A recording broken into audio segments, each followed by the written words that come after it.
ng'emu ku ngeri y'okuleetawo obwerufu mu nsala y'emisango abalamuzi okuva mu kkooti ento okutuuka mu kkooti enkulu kati si bakuwa bibonerezo eri abo ababa basingiddwa emisango nga bwe baba balabye wabula nga kati bakusooka kwekennenyezebwa nga kakiiko kussa n'okugoberera emitendera egiteereddwawo nga tebannawa nsala yaabwe. Kino kigendererwamu okulaba nga buli munnayuganda afuna obwenkanya singa abasimbiddwa mu mbuga z'amateeka.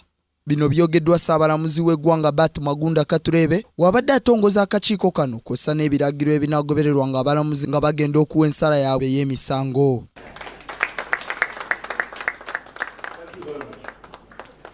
Akakiiko kano akaliko abakiise 15 kakulembeddwamu Yorakim Bamwine ng'ono yakwasaganya abalamuzi mu ggwanga kw'ossa ne Ssaabaduumizi wa poliisi, Commissioner General w'amakomera, Ssaabawaabi ne Ssaabawolereza ba gavumenti, abalamuzi ab'enjawulo kw'ossa n'abantu aba bulijjo nga bano bakiikiriddwa Dr. Livingstone Ssewanyana, omulwanirizi w'eddembe ly'obuntu. Ssaabalamuzi agamba nti ensonga ereetedde essiga eddamuzi okuvayo n'enteekateeka eno kwe kulaba nga kkooti za Uganda zibeeramu obwerufu era nga n'abantu abazikozesa okuzeesiga nga tewali kyekubiira. Oyinza kuza omusango tugambe ng'ogw'okutta omuntu, omulamuzi omu n'akusalira ekibonerezo ekyakalaba ekyokufa, omulala naye naza omusango mu ngeri ng'emu, omulamuzi omulala n'amuwa emyaka 2.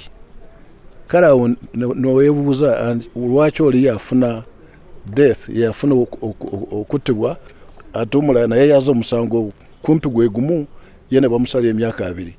So kano akakiiko kagenda kutuyamba okulaba nti omuntu bw'aba azza omusango bwe guti n'omulala n'aza omusango bwe guti ogwenda okufaanana nga guli asalibwa ekibonerezo ekirimu obwenkanya nga mulimu consistency. Mu kiseera kino abalamuzi beemalirira nga basala emisango gye baba bawulidde nga n'oluusi abavunaanyizibwa basingisibwa emisango oba n'okuteebwa ng'ate eddala waliwo obujulizi obulala obuba bukontana n'ensalawo ya kkooti. Mu kino akakiiko kagenda kwekkennenyanga emitendera gyonna omulamuzi gy'abakozesezza okutuuka ku nsala y'omusango. Twagala n'akana akakiiko baleme kutuula mu ofiisi e Kampala ne bajja ne bagamba nti kati tusaze obwoti. Bakole research, bagende mu bantu babuuze abantu balowooza ki ku kintu ng'ekyo. Omuntu abaaza omusango mwe mulowooza nti yandibadde atya, abantu bajja kutuwa ebirowoozo byabwe. Waliwo abantu abayagamba nti omuntu bw'aba kyali mwana muto n'obw'aba nga akoze omusango katugambe gwa mada naye bwamusiba emyaka 3 ajja kuvaayo nga akyali muntu mulamu.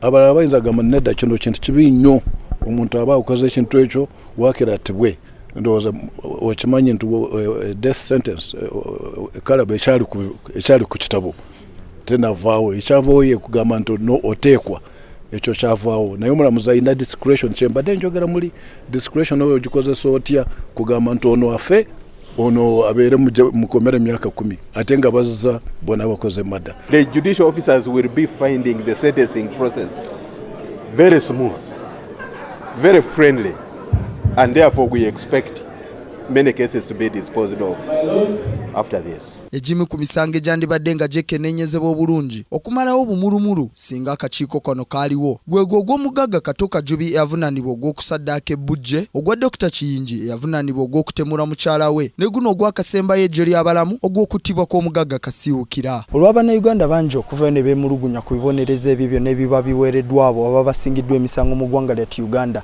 ekitongole ekiramuzi olunaku lwaleero kivudde ne kitongoza akakiiko kw'ossa n'ebyo binaagobererwanga okulaba nga abo bonna basingiddwa emisango bafuna ebibonerezo ebyenkanankana kubanga baba bazize emisango gigimu.